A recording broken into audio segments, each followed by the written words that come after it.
Welcome back to Sunrise. Donald Trump has agreed to talk with Iran's new leaders after he confirmed 48 of them, including the Ayatollah, have been killed in the president's Operation Epic Fury. Back at home, the government is warning travellers not to go to the Middle East, while also urging any Australians in that region to get out.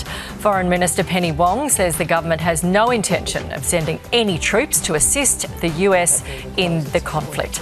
Let's bring in Social Services Minister Tanya and One Nation MP Barnaby Joyce. Good morning to both of you. Good morning, Tanya. Tanya, how certain is the government that we will not have to get involved in this conflict? Well, the Foreign Minister's already made clear that we absolutely don't expect to be involved in this conflict, and I know that she'll be on your show later today and be able to talk more about that. I think the first thing that we need to say about this, Nat, is that there's a lot of Australian Iranians right now who are super worried about friends and family who are in Iran, and Australians have got friends and family more broadly in the Middle East right now trying to get home back to Australia.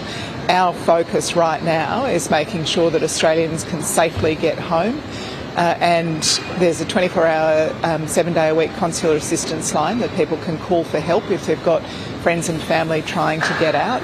And of course we'll be doing whatever we can. It's a very difficult situation over there. A lot of flights cancelled, a lot of people trying to get out who are stuck over there. So it is important also to follow the advice of local authorities, and definitely people should not be travelling to the Middle East right now. Yeah, look, there are I think 3,500 flights cancelled just today. That's 1 million people affected right around the world. Barnaby, let's go back to that assistance, if any, that Australia should provide our ally, the US.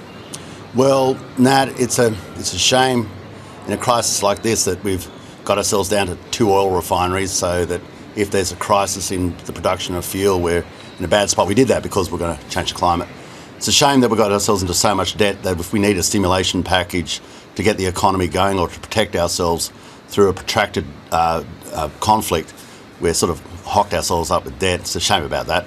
It's a shame that if this blows out, remember, China could have a look at this as a time and opportunity to take on Taiwan, that we don't have a formidable defence force. It's a shame about that. It's a shame that we haven't done the sort of really war game the economic consequences for Australia.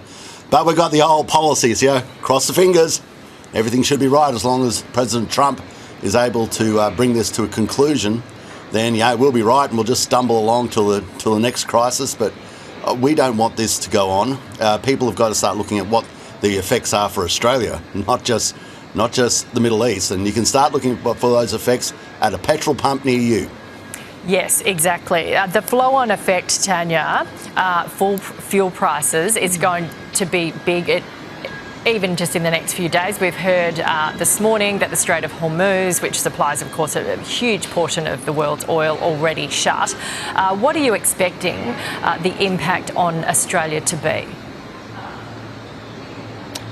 Well, obviously, Nat, our immediate focus is on making sure Australians are able to safely leave the region. But of course there'll be an economic impact of this. There was an economic impact of Russia's invasion of Ukraine that affected the whole world, and that includes Australia. This is an area where a lot of,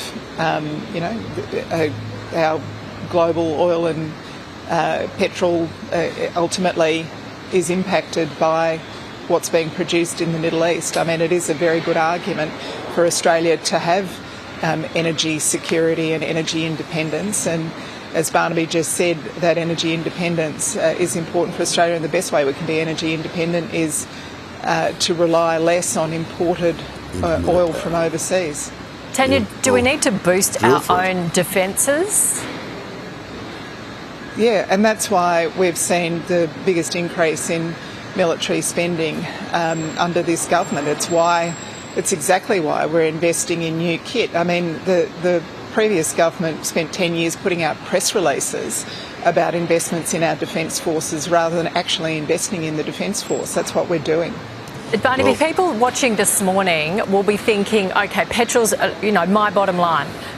We know stuff's going on over there. People are going to be affected. That's awful. But my bottom line is petrol's going to go up, and then transport costs are going to go up, and then the things that are in the trucks that the transport, is being sent around Australia, that's going to go up. So people in Australia are going to be affected by this. That's right. Your cost of living is going to be smashed if this continues on. When we load cattle, I've got diesel, and you can't do it on intermittent power, windmills and solar panels, for goodness sake. I mean, what you've got to do is you've got to get the truck to the sale yards to the feedlots, to the abattoir, let me finish, the abattoir to back to the shops, and this all goes into your cost of living, and we're down to 2 oil refineries because of this insane idea that we're going to cool the planet. And now we're talking about energy security through windmills and solar panels. Barnaby. And I just listened to Tanya, and I've got no confidence whatsoever that they have a plan of how to get through this. Okay, last word, Tanya. You've just made a really good argument for electric vehicles, Barnaby. That is the way that we have energy security in this country. Electric tractors and electric headers and electric 650 horsepower trucks pulling things around. I mean, that is ridiculous. It's so childish. It's ridiculous. You should get out more and have a look at what the big supermarkets are already doing. I spent the weekend at a trucking conference at Coffs Harbour. Look it up. It's on my Facebook. Tanya, final word. Okay. There's a reason that the big supermarkets are shifting to electric vehicles. It's cheaper, and when oil supplies are cut like this, Barnaby, it just shows how useful that is. Tanya, how many electric semi-trailers have you seen on the road lately? I've seen plenty of electric trucks delivering groceries in suburban Sydney, and they're not just more efficient. They're not just more efficient, they're quieter. But how many electric semi-trailers have you seen, Tanya? One? Any? Zero? None. Well, we might get onto the supermarkets about that. Cars and trucks, Barnaby, there's a lot of them. Tanya. Well, Tanya says there cars and trucks. You say there's a lot of them. You say there's not. We might get on to Coles. Electric cars and trucks. Yep, we now need oil. If there's more electric cars and trucks, there's less competition for the fuel that semi-trailers need. Well, we should be able to build them in the next few weeks, wouldn't we? Thank you very much. We'll leave it there. Here's Sheva.